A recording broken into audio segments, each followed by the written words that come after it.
Beginning to stream in. Now, there won't be any rain this evening or tonight, but rain is in the forecast. Boy, it's been nice, but it's coming to an end. Your forecast straight ahead. Live at 5, a fire destroys 2 chicken houses, Megan. It happened in Rankin County this morning, Tammy. As 16 WAPT's Emily Alexander reports, thousands of the chickens did not make it out alive. Fire ripped through 2 massive chicken houses Tuesday morning. It's going to be a total loss out here. 2 chicken barns at Buddy Farms in Puckett house tens of thousands of hens. But at 3:30 in the morning, something set those buildings on fire. One time we got here, this house hens started hitting the ground. And then when we got back to the other end, that house there caught up. The owner tells me there were about 24,000 chickens in those coops. Of those, only about 1,000 made it out alive. There was nothing the firemen could do. It was just like when that fire hit the mow wood and whatever's in that chicken house, it was no stopping it. Rankin County EOC says the fire spread so quickly because giant industrial fans actually blew the flames and spread the fire inside the barns. When the fire started, the heat kicked on the thermostat basically for the fans and just completely accelerated the fire. Bobby Latham owns those chicken houses. He sold the eggs from those hens for the past 13 years. Now that they're gone, he says he doesn't know what he'll do. What do you do moving forward? I don't know. It's awful to see something that you care so much about gone. And everything he's worked for is gone. In Puckett, Emily Alexander, 16 WAPT News. Now, this happened on Warren Hill Road in Puckett. Cook Foods in Morton picked up the surviving chickens. Investigators are still looking into what started the fire tonight.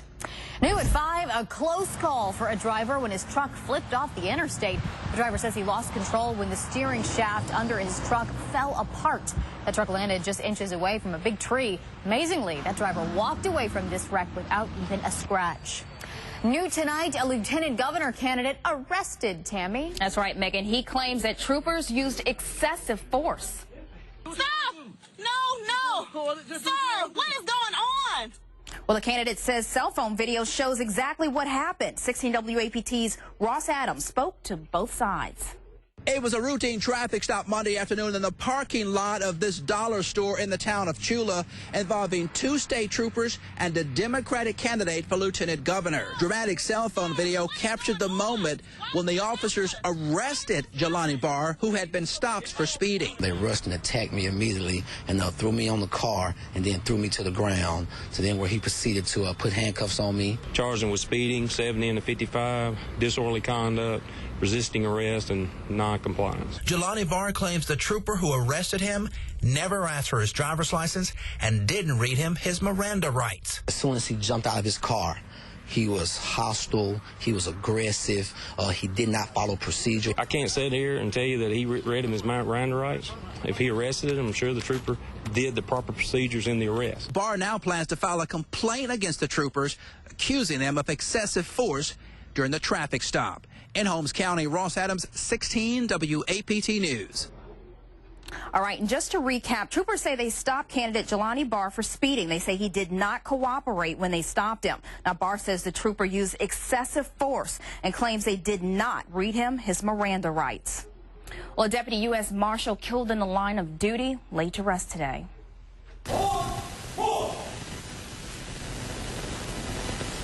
U.S. Attorney General Eric Holder gave the eulogy at Josie Wells' funeral. The 27-year-old grew up in Jackson. He died while serving a warrant in Baton Rouge, Louisiana. U.S. Marshals were trying to arrest Jamie Croon. Now, he was wanted for a deadly shooting outside of a nightclub where a brother and sister were killed.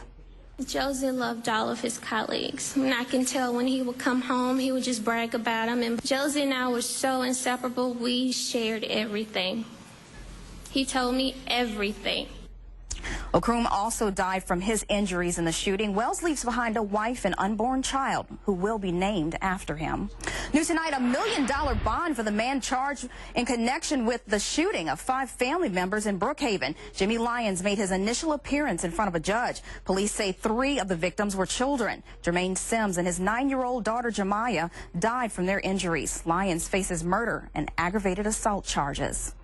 Well, a rush to fix a huge sinkhole in Yazoo County, Megan. Tammy, neighbors say this hole has been expanding and there are homes close to the edge.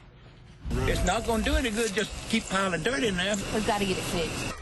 The crater is along Logan Road near Highway 49 in Yazoo City. Residents told us this hole has been growing for years, getting especially worse with all the rain over the past few weeks. But now it's affecting their access to even some basic needs. I can't get mail now. And today I've heard that the bus won't come down, which I can't blame anybody. It's very dangerous. I am very concerned because I take this road a lot. We drive this road a good bit. I'm very concerned about it. Neighbors say crews brought in loads of dirt to fill in the hole this morning, but they say this hole is still dangerous. And right now, the Mississippi River is rising. You are taking a look at the Mississippi River Bridge in Natchez using our MDOT traffic camera tonight. The National Weather Service says the river will rise about 5 feet over the next 2 weeks. The river has already risen 3 feet since Wednesday. The river levels at Natchez and Vicksburg could also approach flood stage later this week. And bringing David in now, this is the time of year we keep a close eye on. Yeah, it's the normal spring thing. And for there to be flooding in Natchez, it really has to get very high, and we're not expecting anything like that. We're coming up on 44 feet. Flood stage is 48. So by the end of the month, we're looking at maybe 49 feet. Fish camps, that type of thing, get flooded at those type of levels. But we'll keep an eye on it. A lot of water melting up in the Ohio Valley, but really, right now, there's no major concern. Okay, David, thank you.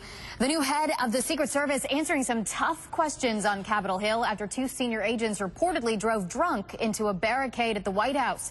16 WAPT's Sally Kidd live in our Washington newsroom with the latest for us tonight. Good evening, Sally. Well, good evening, Megan. Members of the House committee blasted Director Joe Clancy's handling of the March 4th incident, the latest embarrassment for the agency. Good afternoon. Secret Service Director Joseph Clancy says he found out about the drunk driving incident involving senior agents at the White House through an anonymous email, and that was 5 days after it happened. I'm frustrated. Contrary to initial reports, Clancy says video shows the agent's vehicle driving slowly as it approached a security checkpoint, nudging an orange construction barrel to move it out of the way. We're talking about a respected member of the Secret Service who was absolutely drunk. Clancy says the on-duty watch commander did not report the incident and the officers were not given sobriety tests. He asked the Homeland Security Department's Inspector General to investigate. People know the rules. It's up to individuals to have the self-discipline to follow those rules and conduct themselves in a professional manner, both obviously on the job and off the job. This is a breakdown, put it mildly, of discipline within the ranks of your agency. Clancy says he's working to change the culture of the agency. That's going to take time because I'm going to have to build trust with our workforce. Dude, you don't have to earn their trust. You're their boss. They're supposed to earn your trust. And they haven't earned your trust. Wait. The 2 agents have been reassigned to desk jobs outside the White House pending the outcome of the Inspector General's investigation. Live in Washington, Sally Kidd, 16 WAPT News. Megan. Sally, thank you. Tonight, concerns over what kind of tax cuts state lawmakers will pass, Tammy. That's right. We have 16 WAPT's Scott Simmons here with us live in the newsroom. What's going on with all this, Scott? Lieutenant Governor has a compromise from his original plan since his plan and the House Speaker's plan differ greatly. The Senate debating today on an increased personal income tax cut measure that would also eliminate the business franchise tax. That would now amount to more than $550 million a year. That measure passed the Senate this afternoon by a vote of 40-11. The House still pushing its removal of state income tax. That would amount to about $1.7 billion. The governor cautioning that the state needs to be sure not to give away more than it can afford. His first pitch would have reduced business and some personal income tax. The House version would have outright done away with the state's income tax. I think you'll look at both of those measures going to conference, and I hope at the end of the day we get something that will come to my desk. There's an opportunity for us to reduce taxes on businesses, but more importantly, hardworking taxpayers. I think we have to be responsible with that, but as I told him in the State of the State, send it to my desk and I'm going to sign it. And the governor admits, though, he's still holding out hope that his pitch to cut taxes for household incomes below $50,000 will get a look. The big concern tonight, though, Tammy, that because the House wants its plan and the Senate wants this thing could get locked up in a stalemate, and in the end, no tax cuts take place. Deadlock. No one wants that. We'll stay on top of it. All right. Thanks so much. Scott Simmons live for us in the newsroom. Well, check this out right here.